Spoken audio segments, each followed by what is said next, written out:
Olá pessoal, tudo bem? Eu espero que sim. Hoje eu estou aqui para contar uma outra historinha e ela encaixa bem com o momento político que a gente está vivendo hoje. Todo mundo sabe que quando eu era mais adolescente eu era um socialista, né? Brigava, participava de manifestação e tudo mais. Eu acabei fazendo História e Geografia, fui dar aula no Estado e continuei participando, né, dessas infestações. Só que aí eu comecei a ver algumas coisas que começaram a me incomodar. Como, por exemplo, professores que só davam aula com o livro do professor. Você tirava o livro do professor da frente dele, ele não tinha capacidade de dar uma aula. E isso eu vi acontecendo, professor dando chilique por causa disso. Bom, a minha primeira escola foi no meio de uma favela em Diadema, né? Não vou falar o nome dela, né? Mas ela ficava cercada ali de favelas e muito próximo da famosa favela naval. Quem é mais antigo deve conhecer o caso dessa favela. Bom, o que me intrigava, me pegava nessa época? Primeiro, a questão dos professores, que você via que na verdade não davam aula, o,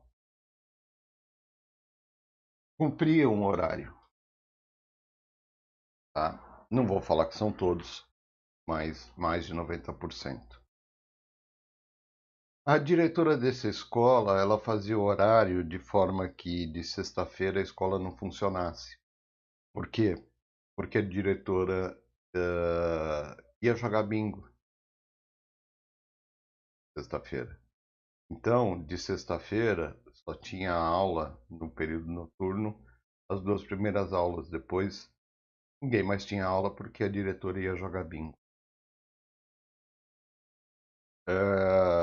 Eu já tive vários carros depredados ali por causa de aluno. Inclusive, tem uma história interessante de um professor que teve a moto roubada, né? A diretora sabia quem era, foi negociar com esse chefe de gangue da época e ele virou e falou assim: Olha, a moto está realmente comigo, não vou devolver. E você fala para o professor que se ele quiser diminuir o prejuízo dele, eu dou 500 pau nos documentos da moto. Esse era o nível. E a gente recebia muito aluno da antiga FEBEM ali, né? E várias vezes eu fui ameaçado com arma porque ele não frequentava as aulas e ele precisava comprovar que ele estava nas aulas. E eu já fui ameaçado por causa disso. É óbvio que se eu estou aqui falando hoje, é porque eu adulterei os registros dele. Coloquei falta e coloquei presença. Aliás, coloquei presença e coloquei nota para ele. Mas o que me pegou e fez com que eu saísse dessa escola foi o fato de uma vez ter sido ameaçado por um aluno, né? Um outro aluno que foi com a minha cara, tal, gostava um pouco mais de mim, virou para mim e falou assim: Olha, não se preocupa porque ele não vai mais te incomodar. E aí, uma semana depois, o garoto que estava me incomodando apareceu morto. Então isso para mim foi traumático, né? E tinha pensado até em parar de dar aula, passar para o particular, não sei. Bom, nessa época que eu estava nesse desespero particular, eu tinha um tio, né, Plínio Camargo. Na época ele era muito amigo do Mário Covas e trabalhava junto com eles. E eles tinham montado um projeto chamado de 8 a 80, que era um projeto para abrir as escolas no final de semana, né, dar cursos profissionalizantes na própria escola, usando a estrutura da escola, contratando professores, né, que estavam dispostos a participar disso, porque eram aulas de sábado e domingo, das 8 às 6 horas da tarde, né? E ele me convidou. Então, no primeiro ano, eu fui um professor de informática. E, e a gente ouvia histórias, depois confirmadas mais tarde, quando eu passei para a supervisão, e toda vez que se arrumava o laboratório de informática, ele era depredado, mas não depredado pelos alunos, pelos próprios professores. Então, quando a gente chegava para ver como estava o laboratório de informática, para poder dar início ao projeto, as máquinas estavam todas lá. Mas aí você chegava, abria a máquina, não tinha HD, não tinha memória, os CDs que eram mandados pela Secretaria de Educação, né, a famosa, na época era a famosa Rose Neubauer, tinham sumido. E a gente tinha que gastar dinheiro de novo, né, tinha que fazer licitação de novo para recolocar aqueles computadores funcionando para poder dar essas aulas. Foi aí que eu percebi que, meu, o que esses professores têm na cabeça? Ou roubando a própria escola. Eles literalmente roubavam a própria escola.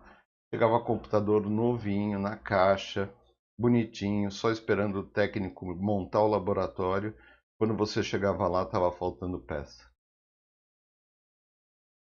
Era impressionante, era uma coisa assim deprimente. Bom, os cursos aconteciam, a gente escolhíamos as escolas com mais periféricas, né, para fazer isso. Fazíamos a seleção dos professores e dávamos o curso. E era realmente curso profissionalizante, porque o registro, né, o certificado, ele era válido como um curso profissionalizante. E eu peguei 2 últimos anos, né, do governo Mário Covas e funcionou muito bem, tá? Tinha escolinha de futebol para os filhos, enquanto os pais faziam os cursos profissionalizantes, os filhos ficavam na escola, tinha biblioteca, leitura, era uma coisa muito bem feita, uma coisa muito legal, né? E isso foi acontecendo enquanto o Mário Covas estava vivo. Quando o Mário Covas morreu, né, inclusive nesse último ano, eu não tinha muito contato com ele, mas o Plínio, ele virou para mim e falou se eu não queria fazer parte de um projeto que estava acontecendo lá, que era o PSDB Jovem, e se eu não queria me candidatar a vereador, uma coisa assim. Na época eu não aceitei. Política não era Eu não tinha a consciência política que eu tenho hoje. Então eu acabei não aceitando. Quando entrou o Alckmin no lugar do Mário Covas, a coisa começou a mudar um pouco de figura. Por quê? Porque aí a gente começou a usar dinheiro do FAT e fazia curso de reciclagem profissional, só que nas empresas determinadas pelo governo. E aí começou uma questão muito ruim de que era a indicação política dos professores. Então a gente começou a perceber que tinha professor que não ia, né? A gente começou a perceber que tinham classes que não existiam, né? E no final das contas, o que acontece? Eu acabei saindo, né? Sendo obrigado a sair, porque eu mandava embora. Ah, esse aqui é o sobrinho do fulano de tal. O cara não trabalhava, o cara não ia. Não vai ficar aqui, vai embora. Você mandava embora, imediatamente já vinha uma reclamação, né? Inclusive, quem acabou encerrando esse curso foi o. Ai, fugiu o nome dele agora. Senador. Fugiu o nome, deixa pra lá. Às vezes é melhor nem falar o nome. Então, o José Aníbal. E aí acabou o curso, né? O Plínio, infelizmente, morreu no carnaval, né? Por que que ele morreu no carnaval? Porque ele tinha acabado de ter sofrido um infarto, né? Teve toda essa pressão em cima dele e, e ele realmente achava que ele era mais forte do que ele era. E foi uma grande perda. Era uma pessoa muito legal de trabalhar, conviver e se estar junto. Eu tenho certeza que se o Plínio tivesse continuado vivo, ele não ia gostar dos rumos que o partido tomou depois da morte do Mário Covas. Então, eu, na época, perdi a chance de ser vereador, entrar nessa vida política, fazer alguma coisa de útil. Mas eu acredito que com esse curso, muita gente se beneficiou, né? E depois esse curso foi imitado várias vezes, né? Com escolas de prefeitura, escolas estaduais abrindo ao final de semana para a população poder usar aquele espaço e ter um pouco mais de cultura. Então, foi uma pena. Foi o primeiro projeto nesse sentido que eu tive conhecimento. De 8 a 80. Grande projeto do Plínio, junto com o Mário Covas. Bom, espero que vocês tenham gostado de mais essa historinha. Eu vou ficando por aqui. Qualquer coisa, deixe seu like, se inscreva no canal, deixe sua opinião. Aí tem o Twitter, eu acabei de abrir o Twitter, mas eu não sei mexer muito bem com ele não, mas qualquer coisa, se inscreva lá no Twitter, tá bom? Um grande abraço a todos. Fui.